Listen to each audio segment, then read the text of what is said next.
The missing money, drained piece by piece over weeks, wasn't just documented. Tyler had quietly orchestrated a recovery, moving it into a secure place only he and I could access, locking out the chaos before it could spread further. "Dad," he said without looking up, voice calm but resolute, "I've got it handled. Don't worry." Have you ever had a moment where everything in your life looks fine, bills paid, routines locked in, your kid doing homework at the kitchen table, and then one tiny detail hits you so hard it feels like the floor tilts under your feet? That's how this started. Not with screaming, not with cheating, with a bank notification I almost ignored. The kind you swipe away because adulthood teaches you that panic is childish and calm is maturity. Except nobody really tells you that calm can also be fear wearing a suit. I was standing in line for coffee, half awake, scrolling without thinking, when I noticed the balance in our son Tyler's college fund didn't look right. Not market dip wrong, not fees wrong, but straight up missing money wrong. And instead of anger or suspicion, my first reaction was denial, telling myself I must have remembered the number wrong, that transfers happen, that I should trust my wife because trust is what responsible adults do. That's the story we sell ourselves, that loyalty means not asking questions, that confrontation equals insecurity, that noticing patterns makes you paranoid. But the truth is I didn't want to look closer, because looking closer meant risking the version of my life I'd worked so hard to keep stable. My wife had been distant for months, always busy, always tired, always stepping outside to take calls she never used to hide. But I explained it away like a pro, telling myself marriages cool off, routines replace passion, and being boring is just part of growing up. And honestly, I felt weirdly proud of myself for staying chill, for not snooping, for not being that guy who spirals over vibes. Meanwhile, Tyler was around more than I realized, quiet on the couch with his headphones on, doing homework, blending into the background the way kids do when adults assume they're not paying attention. Which is wild because kids see way more than we give them credit for, we just pretend they don't because it's convenient. That night at dinner, I casually brought up the college account, trying to sound relaxed, and my wife didn't panic or snap. She smiled and said something vague about moving money around, about short-term stuff, and that smile should have scared me more than yelling ever could, because it wasn't confused, it was ready, like she'd practiced it. I nodded along, swallowed the lump in my throat, and told myself I was doing the right thing by not pushing, because pushing might crack something I wasn't ready to face. Later, lying in bed staring at the ceiling, I told myself all men don't jump to conclusions. That love means trust even when things feel off. But deep down I knew the truth was uglier. I wasn't being mature. I was being scared. Scared of being wrong and even more terrified of being right. Down the hall, Tyler's bedroom light was still on way past his bedtime. His door cracked open just enough for a thin line of light to spill into the hallway. And as I passed by, I had this strange, fleeting thought about how we spend so much time thinking we're protecting our kids from the world, when sometimes the real danger is the stuff we refuse to see inside our own homes. I still thought I was protecting my family by staying calm. I didn't know yet that the person paying the closest attention wasn't me. The next morning felt quieter than it should have. Not peaceful, pressed. The kind of quiet that makes every small sound feel exposed. Like the coffee machine hissing too loud or the floorboards creaking as if they were reporting something. Tyler was already at the kitchen table, fully dressed for school, backpack zipped, cereal untouched. His eyes flicked up at me once, then dropped back to his tablet. Not sleepy, not distracted, focused. I tried to sound normal, asking about school, reminding him about a quiz he'd mentioned earlier in the week, but he barely nodded, his fingers tapping a slow, steady rhythm on the table that didn't match a 10-year-old killing time before the bus. That's when I noticed what was on his screen. Not a game, not homework. Rows of numbers laid out neatly, cells shaded in different colors, dates aligned in columns, a spreadsheet. I asked what he was working on, expecting him to swipe it away or shrug, but instead he turned the tablet toward me, calm in a way that made my stomach tighten, and said, "I was just checking something." What he showed me was our account history, exported into the same budgeting app I'd set up last year, the one I'd casually shown him the basics of when he asked how numbers talk to each other. The entries weren't random, they were sorted, filtered, grouped. The amounts weren't round, the timing wasn't sloppy, and my first reaction wasn't pride or amazement, it was fear, sharp and immediate. Because realizing your kid understands something you don't feels like finding out you've been driving with your eyes half closed. He walked me through it slowly, not like a kid showing off, but like someone explaining directions. He pointed out how the withdrawals were staggered, how the amount stayed just low enough to avoid obvious alerts,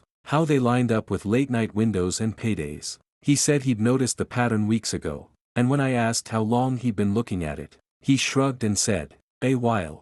Like that answer didn't carry weight. That was the moment it clicked. This wasn't curiosity. It was concern. He told me he'd started paying attention when Mom began taking calls near the garage, when she started locking her phone, when she checked the bank app more than she checked the weather. All the things I'd explained away as stress suddenly rearranged themselves into something sharper, something harder to ignore.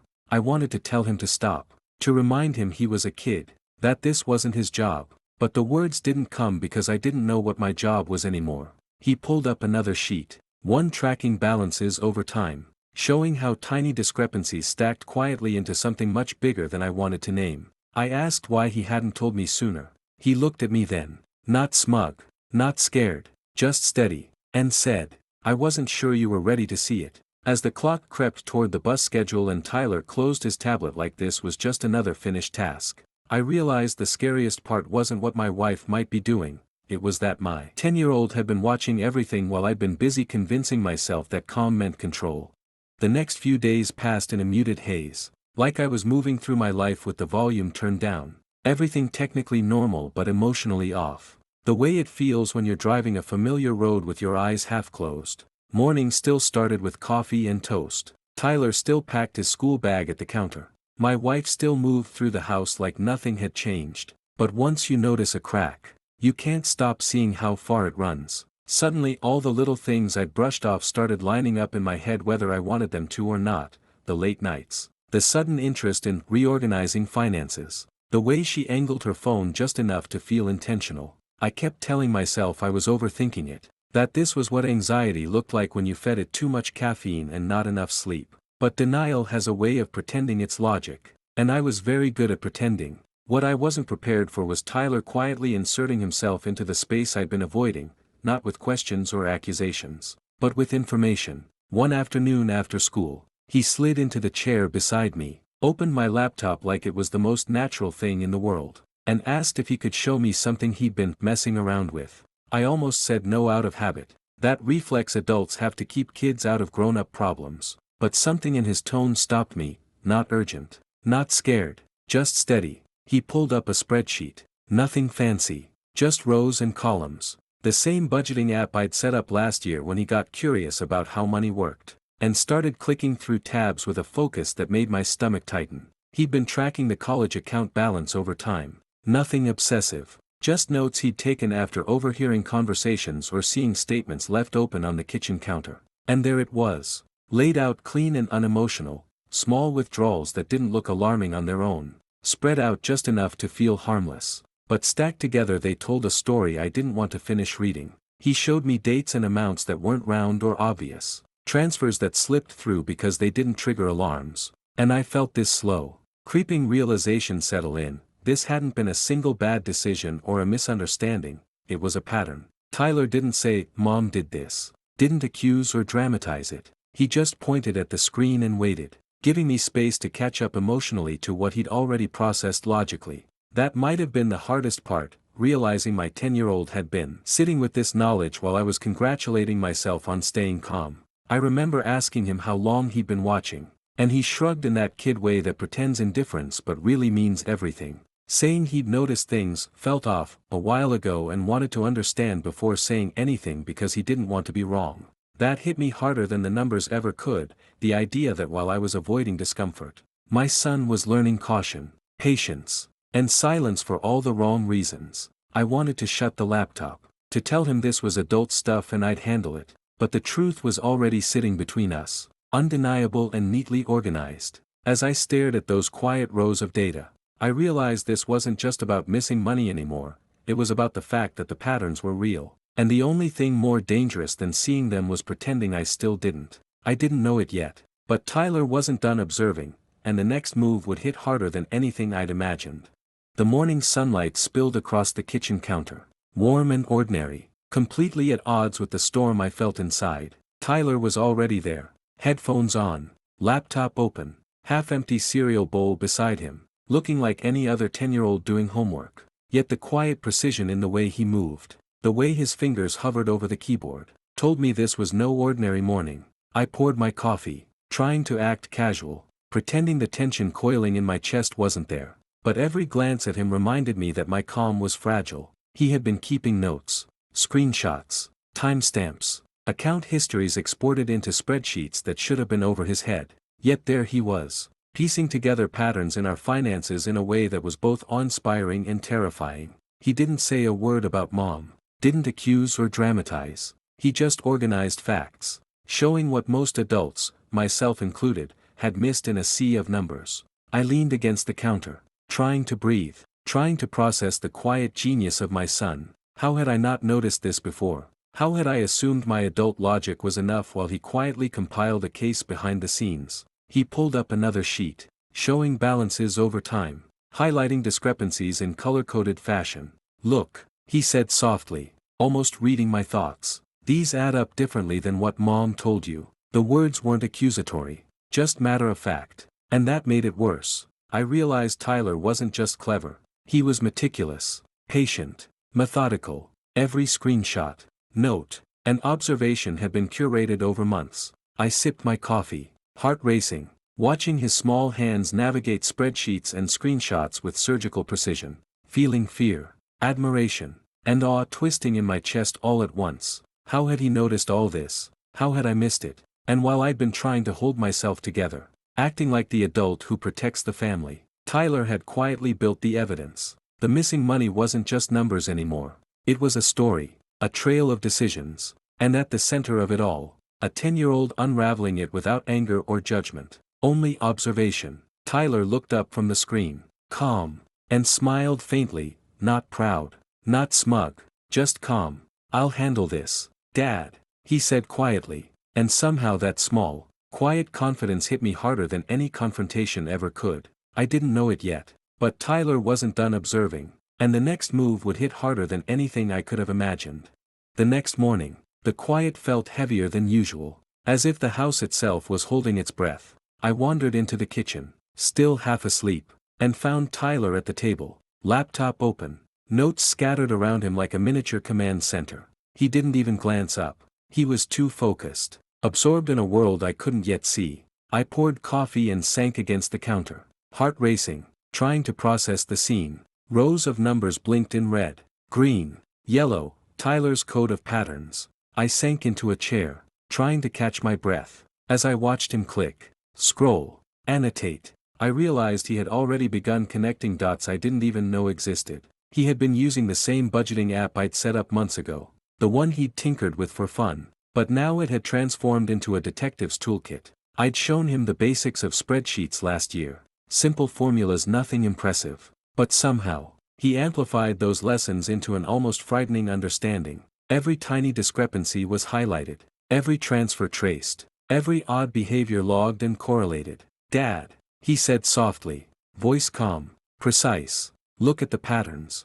They tell a story. Every detail matters." Fear and awe coiled together in my chest. How had I missed it? How could a 10-year-old see what I hadn't? He traced the timing of her calls, the way her excuses repeated, the shifts in tone that went unnoticed. He didn't yell, he didn't accuse, he just showed me, calmly, patiently, the evidence laid bare. I felt pride in his focus, his precision, but panic too, because this was beyond what any child should be doing. And yet there he was, orchestrating clarity in chaos. "It's not just the money, Dad," he added, eyes finally meeting mine. "Patterns show intent. They tell you who's playing and who's hiding."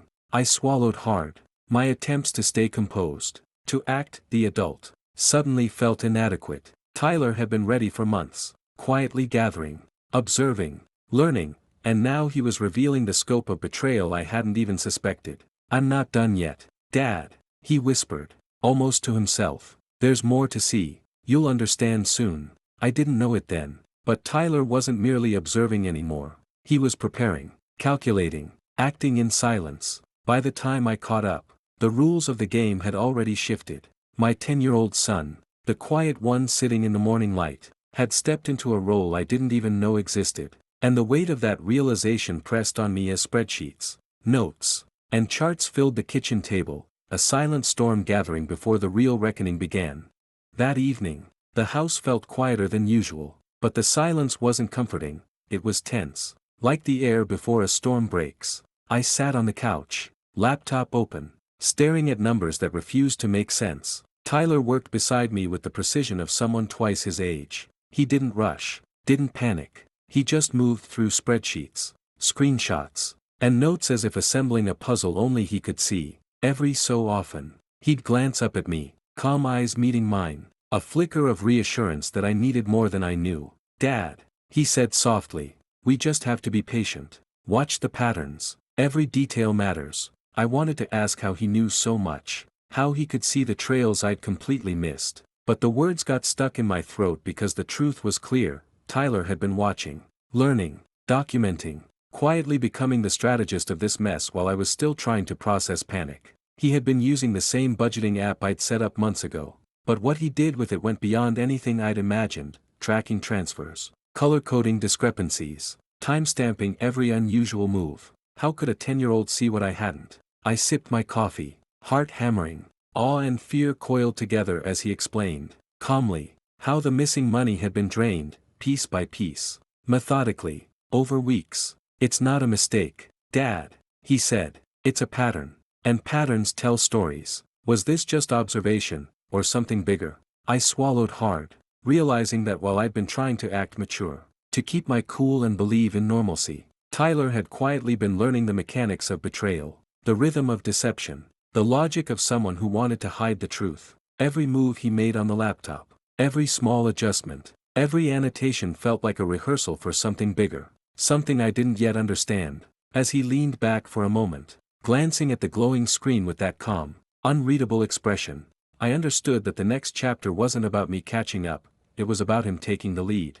I felt a mix of pride and terror, pride that he was capable, and terror that this situation required such capability at 10 years old. "I'll keep watching, Dad," he whispered, almost to himself, almost to me, "but we're not done yet, not by a long shot." In that quiet kitchen, as the hum of the laptop filled the background, I knew with a sinking certainty that my life, our family, and the definition of what it meant to protect my son were about to be rewritten by someone I'd underestimated all along. Tyler wasn't just a kid, he was a quiet force, patient, calculating, ready to act, and I had no idea how far he was willing to go to fix what had been broken.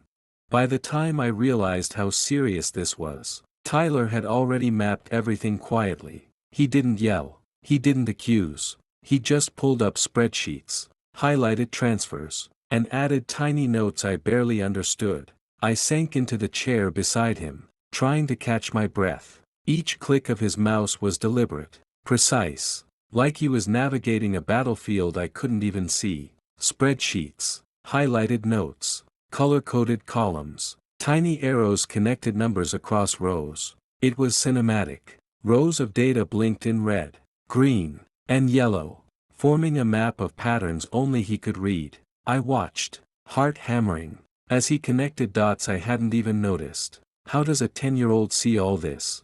I remembered showing him basic spreadsheet skills a year ago, just little lessons, nothing serious. Now those seeds had grown into a full strategy tree, and he was wielding it with surgical precision. He didn't explain everything, just enough to make me gasp. Every time he highlighted a number, I felt the tension coil tighter around my chest. Every note, every pointed transfer, made it worse. He didn't dramatize, didn't accuse, he just calmly laid out the evidence. It wasn't just observation, it was a playbook. Dates slightly off, tiny transfers under thresholds, patterns of repeated behavior, it all added up, quietly screaming what I'd refused to see. My chest twisted with pride and terror. Pride that my son could notice, analyze, and anticipate. Terror that I'd been blind for so long. Patience. "Dad," he said quietly, eyes never leaving the screen. "Notice everything. Every clue tells a story." He was right. I realized Tyler wasn't just observing, he was planning, thinking 3 steps ahead. While I wrestled with fear and denial, He was already orchestrating moves I couldn't predict. I swallowed hard, feeling my role shift from protector to observer of his genius. Every click, every annotation, every highlight. One thing was clear, the game had shifted. Then it hit me, Tyler wasn't done. Not even close. His playbook was only beginning. And the next move was coming. Each silent click, each subtle highlight, each tiny arrow told me that he was already 3 steps ahead of everyone, even me. I was witnessing a quiet storm, a child stepping up when the adults faltered, and it left me both terrified and in awe. One thing was certain, I didn't know what Tyler had planned next, but I knew it would change everything, and I wasn't ready for it. The house felt almost too quiet as I watched Tyler work, my heart racing and my mind struggling to keep up with a 10-year-old operating like a seasoned strategist. His small fingers moved across the laptop with precision, each click, scroll, and annotation deliberate, silent, yet carrying a weight I could feel deep in my chest. Spreadsheets transformed into maps, numbers color-coded, lines connecting transfers like invisible threads only he could see. Tiny notes marking every irregularity, every overlooked transaction, every subtle slip I hadn't noticed. I sipped my coffee, trying to breathe. As awe and fear twisted together, how could a child be this calm, so methodical, so ready? He didn't just spot missing money, he traced the path, analyzed patterns, predicted moves I couldn't even see, and anticipated what could go wrong before it even happened. Watch carefully, Dad, he said, not looking up, voice calm but commanding. Every detail matters, every clue tells a story, and he was right. Every subtle message, every anomaly, every tiny irregularity had already been logged, connected, and ranked in his mind for when it would matter most. Months of curiosity, tinkering with spreadsheets, exploring little coding projects, these lessons had prepared him, but the depth of his focus, the speed of his reasoning, stunned me. The soft hum of the laptop and the faint creak of the floor punctuated each movement, each verification, each quiet revelation, and I felt simultaneously proud and terrified. Proud because this was my son protecting us, terrified because he was operating with a skill far beyond what I expected from someone his age. In his calm, I sensed a storm, a quiet readiness that charged the air with tension, making me hold my breath even as I admired him. He wasn't just observing, he was preparing, anticipating, thinking steps ahead, predicting moves I couldn't even see, connecting dots I hadn't even known existed. And in that moment, I realized the truth. The person paying the closest attention, silently gathering evidence and mapping every risk, wasn't me, it was him. Tyler's eyes stayed fixed on the screen, hands moving like clockwork, scanning, verifying, connecting patterns, and I knew nothing I did could speed him up or slow him down. He was in control of this storm, relentless yet calm, and whatever came next, the game had already shifted in our favor. I didn't yet know how far he would go or how audacious his next move would be, but one thing was certain, he had seen what I refused to, understood more than I admitted, and in that quiet room, illuminated only by the soft glow of the laptop, I felt the full weight of awe and fear, knowing the hidden moves he was making would change everything. The next morning, the house felt heavy with quiet, every sound amplified. As I watched Tyler cross-legged on the living room floor, laptop open, notebook spread around him like a tactical map, he wasn't just observing anymore, he was acting. His small hands moved deliberately over the keyboard, double-checking numbers, tracing transfers, and marking accounts with tiny color codes, each action a quiet declaration of control. Every spreadsheet revealed patterns, every note connected dots I hadn't even considered. And I sank into the couch, heart hammering, realizing he had already built a path to fix what had been broken. The missing money, drained piece by piece over weeks, wasn't just documented. Tyler had quietly orchestrated a recovery, moving it into a secure place only he and I could access, locking out the chaos before it could spread further. "Dad," he said without looking up, voice calm but resolute, "I've got it handled. Don't worry." For the first time in days, The tight coil of fear loosened slightly, replaced by awe, disbelief, and a sliver of terror at the audacity of what my 10-year-old had accomplished. Every click, every scroll, every carefully placed highlight and annotation was a masterstroke, revealing that this wasn't impulsive curiosity, this was a plan, a silent reversal, calculated with patience and foresight I could barely comprehend. I sipped my coffee, trying to process the enormity, watching rows of numbers blink in red and green, transfers cross-checked, and realized he had anticipated potential slip-ups and corrected them before I'd even noticed the problem. Months of subtle guidance and little lessons merged with his natural curiosity. The result? A system both brilliant and quietly terrifying. And through it all, he never boasted, never acted above his age, just worked silently and efficiently, as if nothing else mattered. The quiet intensity filled the room, making each keystroke feel monumental, each annotation a declaration, each step forward a small victory against the chaos that had crept into our lives. Watching him, I realized the child I had always thought I needed to protect had become the one protecting us, acting with courage, patience, and precision that made me question everything I assumed about maturity, responsibility, and intelligence. And as I leaned back, trying to catch my breath, I understood one unshakable truth: whatever came next, the momentum had shifted. Tyler had quietly reclaimed control, and the world we thought we knew, the one where adults managed the risks, was already changing under his steady hands. I didn't yet know the full extent of what he'd done or what he planned next. But one thing was clear: the silent reversal had begun, and nothing would ever be the same again. By mid-morning, the air in the house felt electric, almost charged, as I watched Tyler sit at the kitchen table, laptop open, screens full of spreadsheets and notes, each color-coded cell and highlighted line mapping out a strategy one could barely follow. He wasn't just a 10-year-old anymore, he was a strategist, quietly flipping the balance of power in our family. Every keystroke, every scroll, every annotation seemed deliberate, almost surgical, and I felt a mix of awe, terror, and disbelief twist in my chest. The money, our son's college fund, nearly drained by my wife over weeks, was now being reclaimed piece by piece, moved into a secure wallet only Tyler and I could access, each transfer carefully timed and documented. He paused briefly to check a row of figures, eyes flicking from screen to notebook, as if anticipating every possible error, every potential loophole,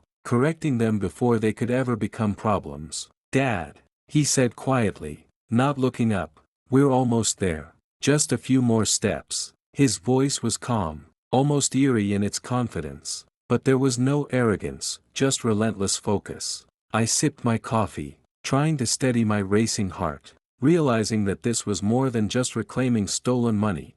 It was a lesson in precision, patience, and calculated courage. The room was littered with visual chaos that only he could decode: arrows connecting numbers, highlighted transactions, time-stamped notes, and subtle codes that mapped Jessica's movements and transfers like a battlefield plan. Watching him, I couldn't help but wonder how my 10-year-old had developed this foresight: months of subtle guidance, little lessons on spreadsheets and budgets I'd given him merged with his natural curiosity. And the result was a system both brilliant and terrifying in its quiet perfection. Every click was a small victory, every corrected error a step toward reclaiming control. And as I leaned back, chest tight with emotion, I realized something profound: the balance had shifted. The person I thought needed protecting had become the protector. Tyler was no longer just observing the chaos, he was directing it, silently, methodically, and with an instinct that made me question everything I thought I understood about responsibility, age, and courage. The quiet intensity filled the room, punctuated only by the soft hum of the laptop and the occasional scribble of a pen on paper. And I knew that once this process finished, nothing would be the same. Tyler had not only reversed the damage, he had rewritten the rules. I didn't yet know the full consequences or how far he would take it, but I could feel the weight of what he had accomplished. And even in that moment of quiet awe, one thought pulsed through my mind: the shift in power was complete. And the story we thought we were living, the one where adults controlled the outcomes, was over. Tyler had silently taken command. And the next move, whatever it was, would be unstoppable. I watched Tyler with my chest tight, trying to wrap my mind around what was happening in real time. He wasn't just a kid sitting at a laptop anymore. He was a strategist, orchestrating moves I couldn't fully comprehend. I wondered how my 10-year-old had developed this foresight. Months of lessons on spreadsheets and budgeting, combined with his natural curiosity, merged into a system both brilliant and quietly terrifying. Each screen held pieces of the puzzle, highlighted transactions, color-coded columns, time-stamped notes, tiny arrows connecting numbers across rows like a tactical map. Every click was deliberate, every scroll a small victory. And then, the moment came. Tyler moved the stolen money into a secure wallet, a place only he and I could access. I could feel the gravity of the act before I even understood the mechanics. That single transfer was more than numbers shifting. It was the reversal of power, the reclaiming of control, and a silent declaration that the game had changed. He didn't announce it. He didn't celebrate. He just nodded to himself, eyes flicking across rows of data, as if confirming that everything aligned perfectly. I sipped my coffee slowly, trying to calm my racing heart, but fear and awe twisted together in my chest. How could a 10-year-old do this? How had I missed all the signs? Tyler's quiet intensity filled the room, the soft hum of the laptop and the scratching of his pen the only sounds punctuating the tension. The spreadsheets, the highlights, the codes, they weren't just numbers. They were his map, his strategy, and his proof that observation and patience could achieve what brute force and adult authority could not. Every annotation he made was like a tiny step toward righting wrongs I hadn't yet confronted. And in that stillness, I realized something profound. The person I thought needed protecting had become the protector. My son had not only identified the problem, he had fixed it silently, methodically, without fanfare, and with an instinct that felt almost superhuman. Yet beneath the calm, I saw the weight of responsibility he carried, the sleepless nights and careful calculations that had brought him here. The shift in power wasn't just about money, it was about awareness, courage, and quiet mastery over a situation that had threatened to spiral out of control. I didn't know the full consequences yet, but I could feel the change. Tyler had taken command, and the next steps, whatever they were, would be unstoppable. I leaned back, chest heavy, realizing that the life I thought I controlled had already been rewritten by a 10-year-old who had quietly, calmly, and brilliantly flipped the script. The silent reversal had occurred, and nothing would ever feel the same again. Every chart, every color-coded column, every arrow linking numbers, each was a breadcrumb of Tyler's genius. He wasn't just observing, he was orchestrating, anticipating, controlling. I sank into the chair across from him, my chest tight, trying to breathe past the knot of awe and fear that had taken residence there. The glow from his laptop painted the kitchen in soft blues and whites, highlighting tiny annotations, timestamps, and patterns only he could see. I watched as he hovered over the screen, fingers poised, methodical. Then it happened. Tyler moved the stolen money into a secure wallet. Only he and I could access it. A quiet thrill, and a weight, settled in my chest as I realized the power had shifted. The money wasn't just safe. It was untouchable to anyone who tried to manipulate it. I swallowed hard, heart hammering, realizing that months of subtle guidance, little lessons I'd given him on spreadsheets and budgets, merged seamlessly with his natural curiosity. The result was a system both brilliant and terrifying in its quiet perfection. I felt an adrenaline spike, not from fear alone, but from disbelief, pride, and relief all tangled together. How had a 10-year-old seen what I hadn't? How had I missed all the warning signs? Tyler didn't brag, didn't smirk, didn't celebrate. He simply leaned back, calm, eyes flicking to mine, as if asking silently, "You see now, Dad?" My mind raced. This wasn't just a kid being smart, this was a strategist, a protector, a silent guardian who had taken the chaos I hadn't dared to confront and folded it into a plan that worked flawlessly. The hum of the laptop, The soft shuffle of papers, the quiet clicks of his annotations, it all felt cinematic. Like watching a chess grandmaster move in real time, every piece perfectly placed, every contingency anticipated. I could feel my pulse in my throat as I processed it. The sheer audacity of what he'd done left me both awed and unnerved. And in that quiet kitchen, lit only by his screen, it hit me, the person shielding our family, the one acting when adults faltered, wasn't me, it was him, Tyler, my 10-year-old son. Every fear I'd carried, every sleepless night I'd endured, suddenly felt smaller, reframed by the immensity of his focus, patience, and intelligence. I leaned forward, voice barely above a whisper, trying to articulate the storm of emotion. Tyler, how? He just shrugged, calm as a monk, eyes steady, no explanation needed. The lesson was clear. In that moment, I realized that being an adult wasn't about staying calm, it was about noticing, trusting, and sometimes letting the smallest person in the room lead. And I still had no idea how far he was willing to go. The stolen money was secure, beyond her reach, in a place only Tyler and I could access. Sitting there, I felt a strange mix of awe and disbelief. My 10-year-old had done what I couldn't even imagine doing myself. He hadn't just noticed patterns, traced transactions, or connected the dots. He had acted. Tyler had done more than protect money. He had protected our family, our future, our sanity. I sank into the chair beside him, watching the faint glow of the laptop illuminate his focused face. Every keystroke deliberates, every note carefully placed, every highlighted number a breadcrumb of his brilliance. It wasn't chaos he had created. It was order, methodical, precise, a quiet intelligence that turned a desperate situation into a controlled one. As I absorbed what had just happened, I realized the irony.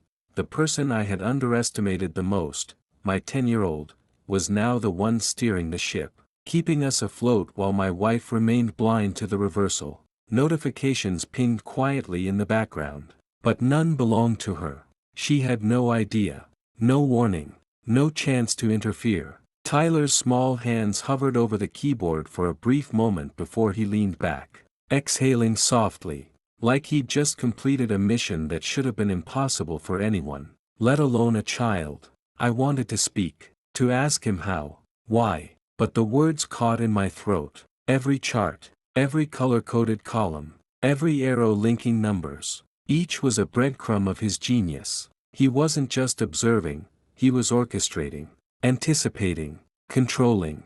And I realized something critical. This wasn't just about money. This was about trust, about resilience, about the quiet power a child can wield when adults fail to see, when the world around them underestimates them. For the first time in weeks, I felt a calm that wasn't fear, it was relief, pride, and a deep, almost terrifying respect. Tyler looked up, catching my gaze, and without a word, I understood. He'd taken control, he'd reversed what could have been a disaster. And though I didn't yet know what came next, I also knew one thing with certainty. Tyler wasn't just my son anymore. He was our safeguard, our strategist, and the quiet hero in the middle of a storm I hadn't even realized was raging. Every notification, every spreadsheet, every calculated move had led us here. And in that moment, I felt the full weight of what he had accomplished, and the uneasy awareness that our lives had just shifted in ways that no one outside that room would ever understand.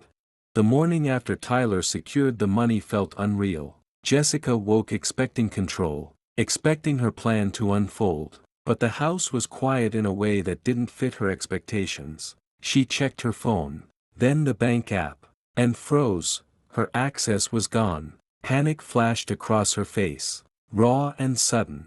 But not yet aimed at Tyler or me. I watched from the doorway, coffee in hand, heart hammering. As reality sank in, Tyler sat at his desk, calm, eyes scanning the laptop. Not a hint of gloating, just quiet focus. Every missed notification worked in our favor. Every blocked transfer, every tiny detail Tyler had anticipated. I realized my son had done something no 10-year-old should ever have to do.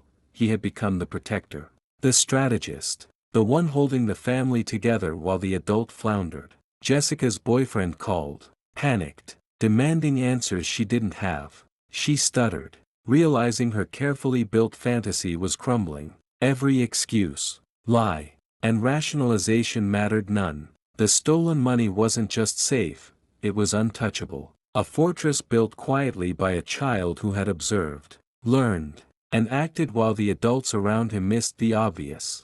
I felt awe and terror coil together in my chest. This wasn't just about finances. It was about control, foresight, and the unexpected power a child could wield when adults failed. Tyler didn't need to speak. His presence, his focus, his calm authority said it all. I sipped my coffee slowly, trying to process the reversal of roles. I wasn't leading, planning, or protecting. I was watching, learning, silently grateful that Tyler had stepped up. The notifications kept coming, each ping a reminder that our lives were shifting, that Jessica's plan had collapsed, and that Tyler had just saved us from a collapse I couldn't have prevented myself. The chaos wasn't over, but with him in control, it wouldn't touch us. One truth was undeniable: my son had changed everything. By mid-morning, the consequences of Tyler's quiet takeover began to unfold like a row of falling dominoes. Jessica moved through the house in a daze, her phone clenched in one hand, her laptop open in the other, eyes darting between numbers she couldn't control and messages she couldn't respond to. Every attempt to regain access failed. Every call to her boyfriend ended in frustration. He was as unprepared for this reversal as she was. I watched from the hallway, leaning against the doorframe, coffee cooling in my hand, awe and anxiety wrestling in my chest. Tyler sat at his desk, the picture of calm authority, moving effortlessly between spreadsheets, color-coded charts, and highlighted transfers. Each click, each annotation, each tiny arrow connecting numbers across rows felt deliberate, surgical. I realized he wasn't just observing, he was orchestrating, predicting, controlling the unfolding chaos with precision I didn't even know he could muster. How had he learned all this? How had he turned months of subtle guidance and lessons on budgeting into a system capable of dismantling an adult's plan without anyone realizing it until the end? The quiet hum of the laptop, the blinking notifications, and the soft tapping of keys filled the kitchen, layering tension over the stunned silence. I couldn't believe the role reversal. My 10-year-old had become the strategist, the guardian, the one who anticipated every move while I, supposedly the responsible adult, simply watched and followed. Jessica's frustration was palpable. She paced, muttering half-formed threats, realizing her control was gone. Her boyfriend tried calling again, demanding explanations she didn't have, and I saw the fear in her eyes deepen. Tyler didn't flinch. Every pattern she had relied on, every flaw she assumed would go unnoticed, had been quietly mapped, analyzed, and neutralized. I felt a chill, realizing that the person keeping our family safe wasn't me, it was him. The dominoes kept falling, one by one, but Tyler had positioned them so carefully that the outcome was predictable, contained, and irreversible. I swallowed hard, heart racing, knowing that this quiet morning had shifted everything. The chaos, the betrayal, the tension, it all pointed back to one undeniable truth: my son had just outmaneuvered the adults, and there was no turning back.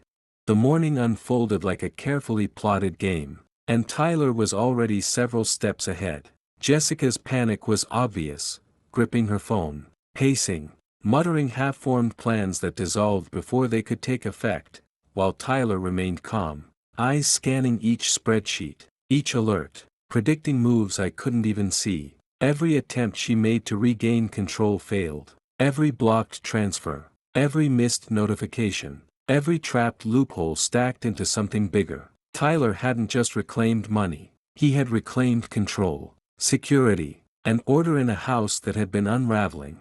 I watched, heart hammering, as he clicked, scrolled, and annotated with precise, silent intent. Tyler's fingers hovered over one last move. He didn't need to speak. The plan was already unfolding exactly as he envisioned. Months of subtle lessons, combined with his curiosity and careful observation, had built this system, a quiet genius in motion, outthinking adults with calm calculation. Each highlight, every tiny arrow connecting numbers, was a breadcrumb of his strategy. Jessica's frantic energy collided with his composed execution, and it was clear who held the upper hand. The quiet strategist had spoken, and the house had learned to follow his lead, whether anyone else realized it or not. I sank into the doorway, awe and fear twisting in my chest.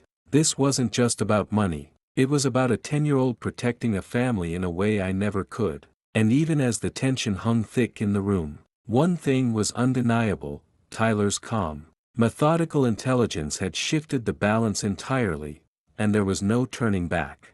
The storm had passed, Jessica's frantic plans had dissolved, the stolen money was gone, secured in a place only Tyler and I could access. And for the first time, I understood the full weight of what my son had done. He hadn't just reversed a theft, he had orchestrated the entire reversal with patience, precision, and foresight far beyond his age. I sank into the chair across from him, trying to process awe, fear, and pride all at once. Tyler leaned back slightly, eyes scanning the quiet house. Everything was as it should be. He had done more than protect money, he had preserved us. Months of subtle lessons, little nudges on spreadsheets, guidance I had offered him, merged with his natural curiosity to create a system that outmaneuvered an adult who had meant to destroy. And in that moment, I realized the truth I had been avoiding: the person who had saved our family wasn't me, it was Tyler.